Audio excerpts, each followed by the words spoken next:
to Third Eye View, a podcast where enlightenment meets entertainment. Today, we are talking about one of the most emotionally resonant cards in the tarot deck, and that is the Empress. Even people who know next to nothing about tarot can usually get a pretty good intuitive sense about the Empress and who she is. People can understand almost immediately just by looking at this card who she is and what she represents. So today we are talking about the Empress. We are talking about where she came from, how she's evolved.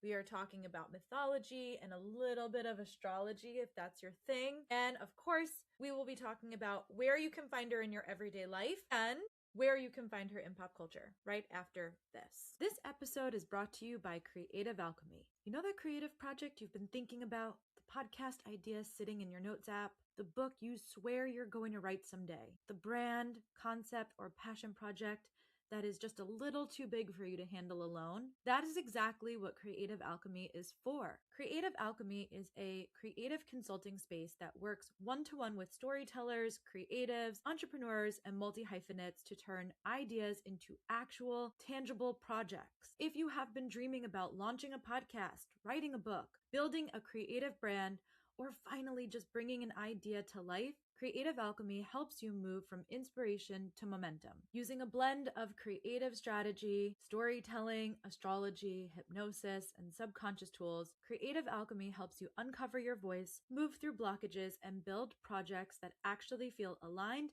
and sustainable for your energy. To learn more, head to the show notes and book your free consultation today.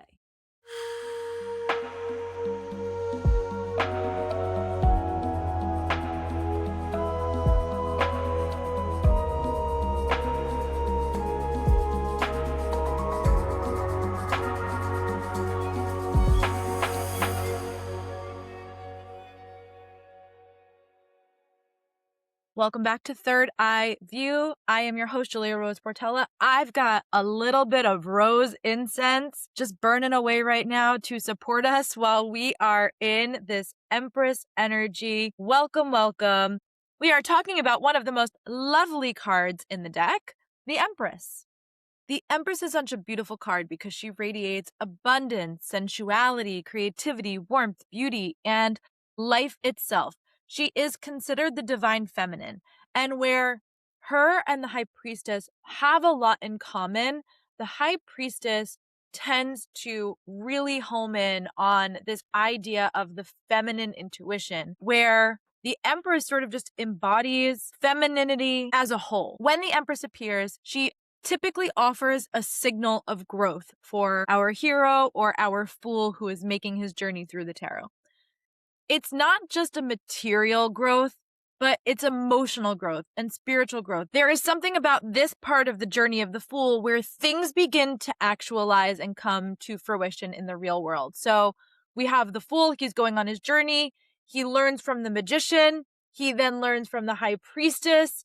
Now things are beginning to come to fruition for the fool because they have learned this esoteric knowledge from these high divine teachers. Now things start to come to fruition for the fool in the world, and it comes through the Empress. The Empress represents the energy that is behind nurturing something into existence. So if the fool is where the journey begins, by the time we get to the Empress, we are in fertile ground where the roots have started to take. Things are going to begin to flourish from here. What's fascinating about the Empress is that she doesn't represent achievement in the way that modern culture that we live in tends to define it. She isn't about conquering, competing. She's not controlling.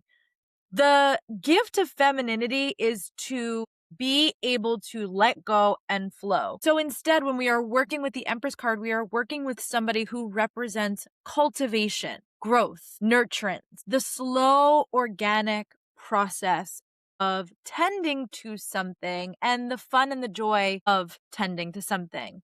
The patience that goes into it, the care that goes into it, and then how that nurturance builds a foundation for sustainability over time. In many ways, she symbolizes a very different type of power than the one that we are in. Empress would be a really solid depiction of a matriarchy, versus a patriarchy, which is what we find ourselves in right now. This is an essence that is rooted in attraction and being able to open yourself up and receive rather than force. It is an energy that is rooted in creation rather than domination. So that's where we're at with her. Now, I will say she could be a dominatrix. She might actually like that. If you want to follow along with the tarot journey that we're going on, I am using Rider-Waite. That is a traditional deck. That's what I learned on. That's what I think everybody should learn on. And then you can expand out to other decks. Though I will say the Empress card in many other decks tends to be something that I love and am attracted to that tells me whether or not I'd actually like the essence of a specific deck. So this might be a really good intuitive in for you if that's your thing. I can put some other examples of decks that I really love. If that's something that you're interested in, just let me know. We can use it as one of our questions in question time. In most traditional decks, the Empress is sitting on some sort of throne and she's usually adorned by nature. In this particular card that we're looking at in the Rider-Waite version, there are a lot of trees, flowing water, wheat, flowers. It's very lush. This almost gives me the vibe when you're asked to like close your eyes and go somewhere special when you're meditating. This has that kind of energy to it. All of this is the abundance of nature, but she is very deeply connected to that Mother Nature energy. So there's something a little bit deeper than that. Now, part of that is the connection between Venus and Taurus, which Taurus in astrology, I would say, is Mother Earth, and Taurus is ruled by Venus. So there is something about the Empress that is connected to that Taurian energy simply because they have that Venusian energy kind of connecting them as well. Everything around the Empress is alive, it's fertile, it's abundant. That's her shtick. Oftentimes, when it comes to the Empress, she is wearing some sort of crown or diadem. There are 12 stars. It symbolizes the connection to astrology here and to the divine feminine wisdom. Her gown has the pomegranates on it, also connecting us back to that mythology of Persephone, which we talked about last week with the High Priestess, but we're going to talk about it from a different angle in just a moment, so hang in there. At the feet of the Empress, there is usually some sort of Venus symbol, or the symbol of Venus tends to be somewhere around the Empress, depending on what card you're looking at. So in the Rider-Waite version, you can see she's got this little stone. It's got a green part to the circle, which represents the heart chakra, connecting us to all that heart chakra. And then it's in a literal heart glyph. So this is the planetary symbol that represents love, beauty, attraction, femininity, creativity, pleasure, values. So it's pulling all of this in and letting us know that this is all flowing through our heart space. The landscape of the card is what really matters here. The flowing water represents her emotion and her intuition. You can see it's very gentle. It's not rough water. So there is something about her that has this very calming flow to her. The wheat fields symbolize harvest and prosperity. The forest represents wild, natural, feminine wisdom, Mother Earth, right? The wisdom of Mother Earth. And in the midst of all of this is the Empress. She is in harmony with all of it. There is a lot of green in this card, which is connected to the heart chakra, obviously connected to Earth. And then at her backbone is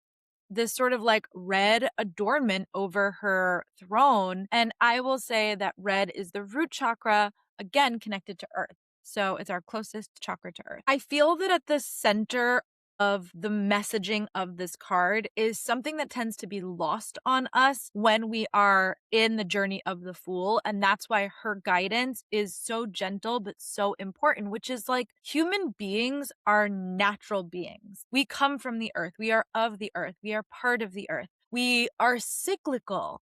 We need rest. We need beauty, we need pleasure, we need creativity. And in order to thrive, we need to be connected to the natural world in some capacity. And that's what she reminds us of. Astrologically, the Empress is ruled by Venus, which we've just briefly talked about. But to go a little bit deeper on that, Venus asks some really specific questions. When we are working with Venusian energy, the things that we need to consider are, what do we cherish? What makes life feel meaningful? And what are we naturally drawn towards? Those are critical to our understanding of this card. because the Empress is all about embodiment. One of the biggest grievances that modern pop culture has sort of done is make femininity something that is passive. But the Empress is not passive. She is open to receiving, but she's actively, continuously working on herself, refusing to be ornamental, even though she is in this incredibly lush, beautiful space. She is generative. That's her job. She creates. That's her job. She sustains those creation.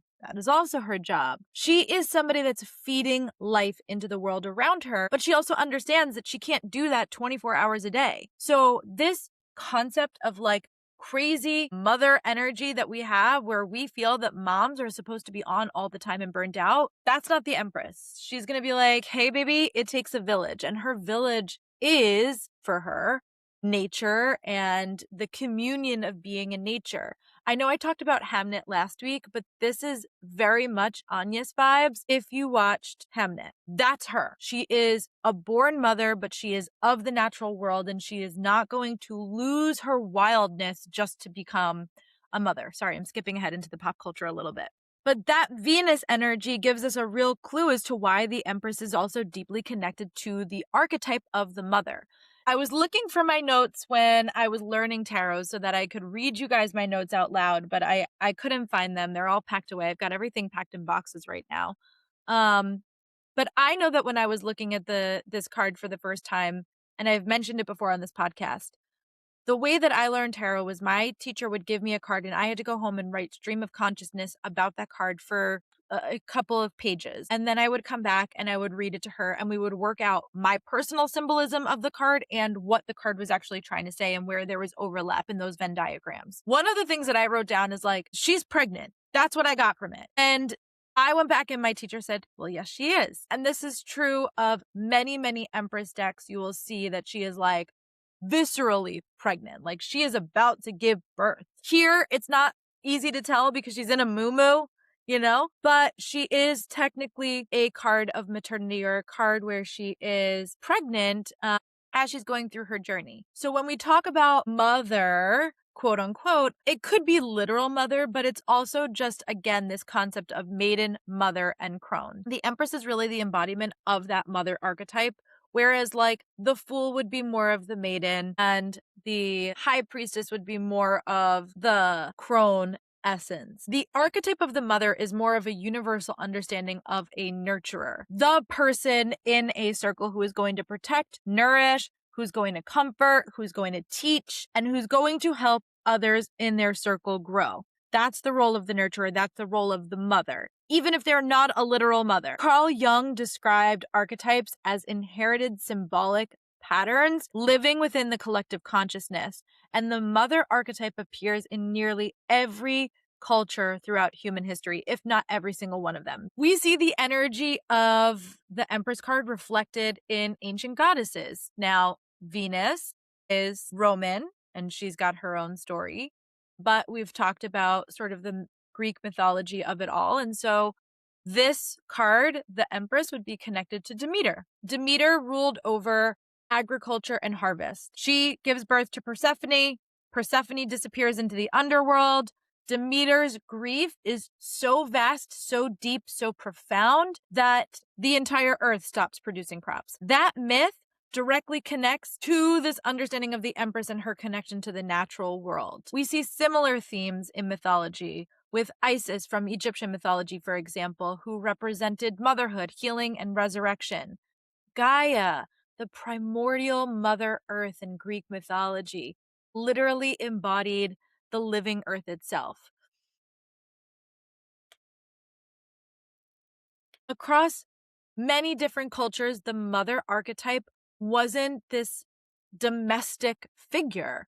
She was sacred. She was revered. She was deeply powerful. She was life-giving. And those were the things that she was well known for. Whereas now we look at that word mother and there's this sense of caging a little bit, whereas the Empress is very, very free. You can see, like, nothing is caging her down. In the earliest versions of tarot, the Empress reflected worldly authority as much as feminine energy. So she appears as a regular ruler, an actual empress seated in an actual throne in a seat of power. But as we've been talking about, sort of by the medieval Renaissance period throughout Europe, the symbolism changes. By that point, the Empress represented stability, prosperity, and legacy, the ability to continue on a line. Over time, especially during the sort of occult revival of tarot in the 18th and 19th centuries, mystical systems began layering additional meaning onto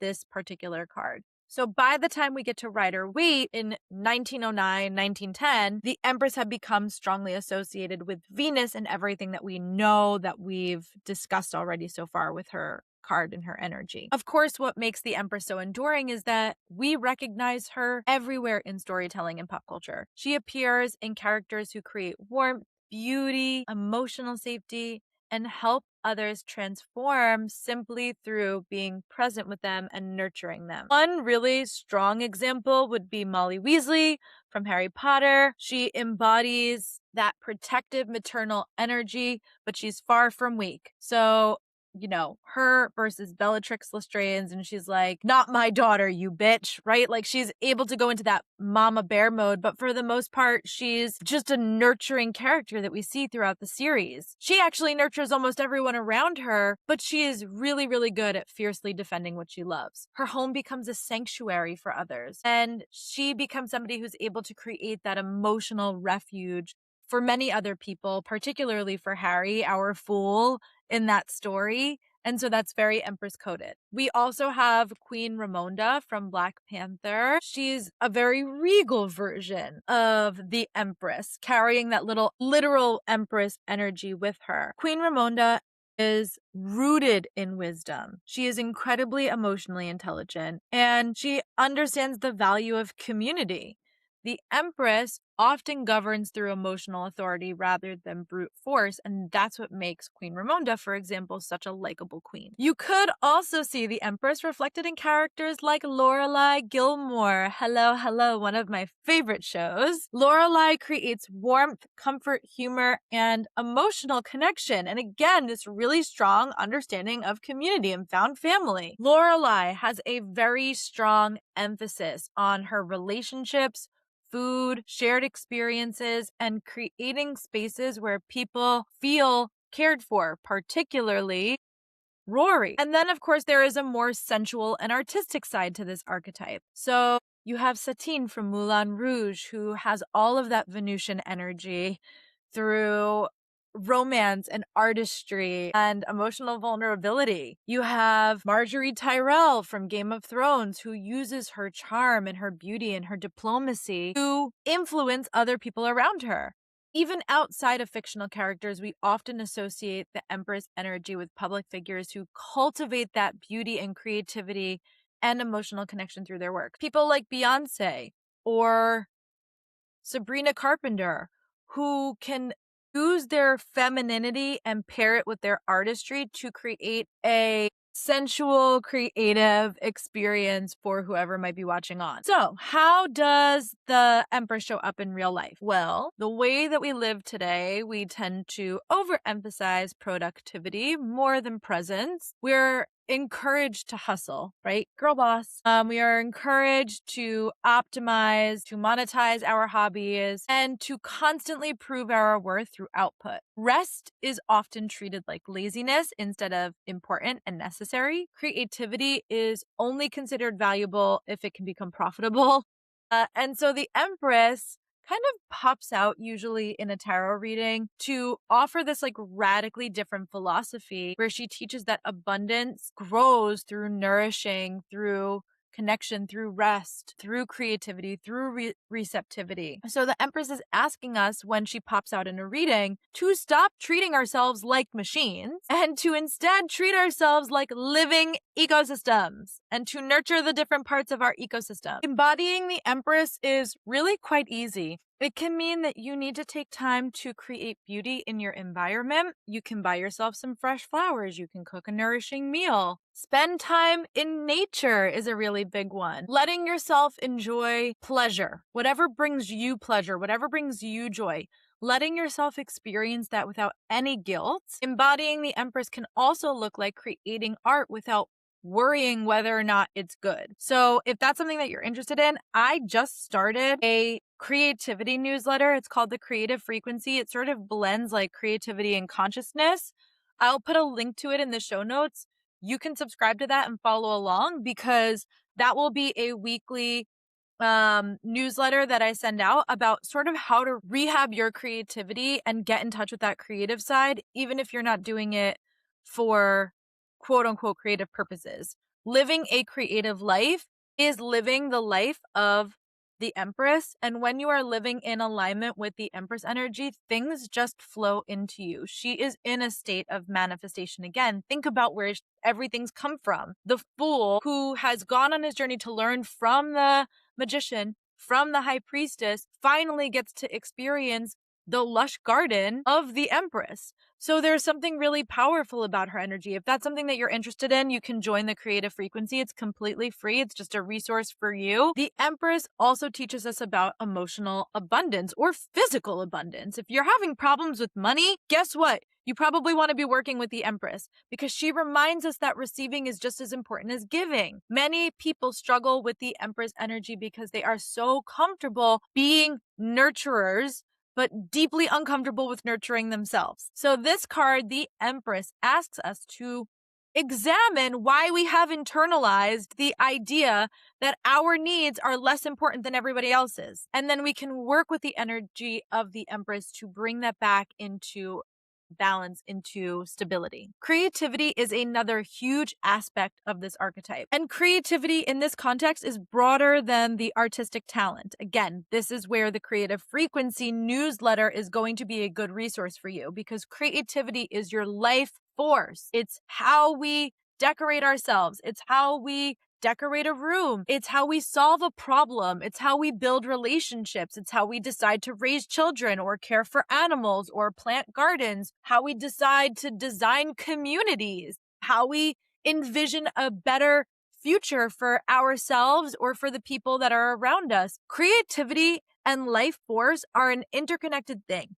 We can't envision a better future if we're not creative about the things that we're envisioning. So the way that we engage with this card is so important. I love the Empress so much. I love her for so many reasons, but it's this one right here that she is connected to that life force, that life flow through creative output is so important. So a practical exercise that you can use in your connecting with this card is something that I'd like to call an abundance audit.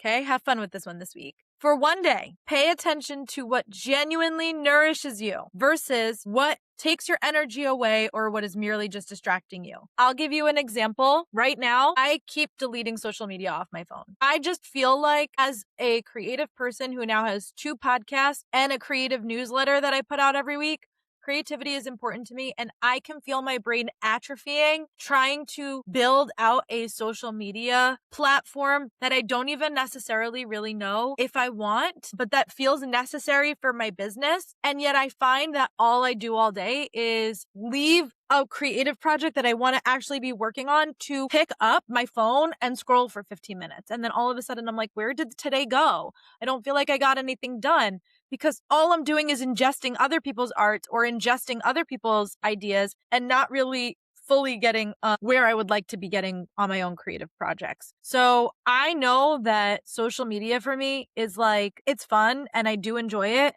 but I need some serious mental and physical boundaries with it, because it does not nourish me. So when you notice that and you put it away, what I tell you, when I delete social media off my phone because I know that that's something that is taking away from my energy, I end up having like these creative spurts that are so incredible. And that's how I end up getting a second show out like this. Or that's how I end up completely putting a keynote together that I just did like a couple days ago and starting to pitch people, because I'm not focusing my energy on things that I don't like. I'm actually focusing them on creating what I really, really want to create. So that's something to think about. You want to do an abundance audit. What nurtures you. And it doesn't just have to be about creativity. You have to know what brings you joy. You have to know what you like. You have to know what you feel supported and nourished by in order to engage with an abundance audit. So it's only one day. If you go for a walk on your abundance audit and you're like, I hate this, that's not a thing that is inspiring you or bringing value into your life. And so is there another way that you can creatively look at that to have to,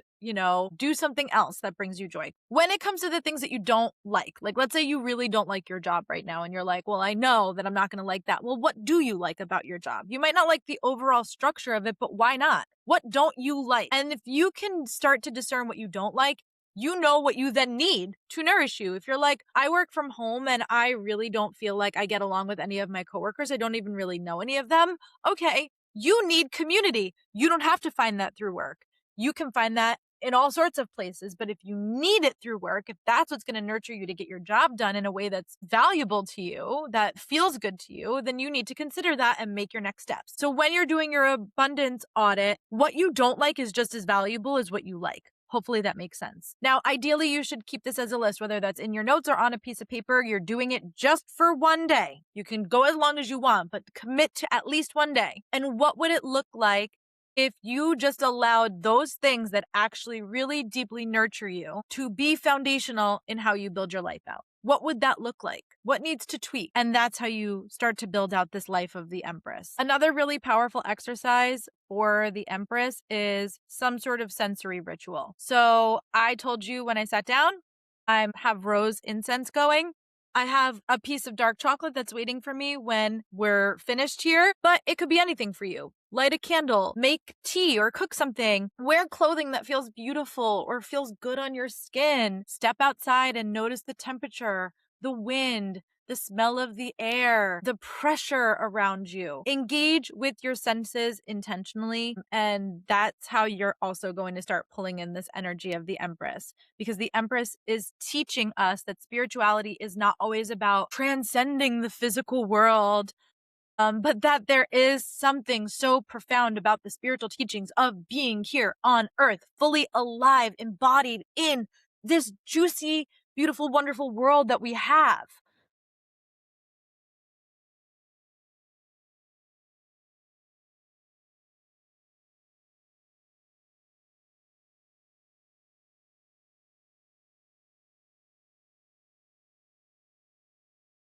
The Empress is about allowing life to move through you rather than you constantly forcing the way that you feel that life is supposed to go. So when we are working with the Empress, she reminds us that our softness and our ability to receive is not a weakness, that to care for ourselves and to care for others and to care for nature is not frivolous, and that beauty is not this superficial ornamental thing that we get to put on and take off, but that it's something that we are cultivating from within us that is giving us this inner radiance because we are following our inner nourishment, the things that actually nourish our soul and light us up. So these are the things that she teaches us sustain our humanity and that they always have. And so that brings us to the end of our exploration of the Empress. I will be back next week with the Emperor. I got no questions this week, but if you would like to ask a question, please do send me an email at thirdeyeviewpod@gmail.com. I will see you next Wednesday, Third Eye View. We are deep diving into the Empress's partner, the Emperor.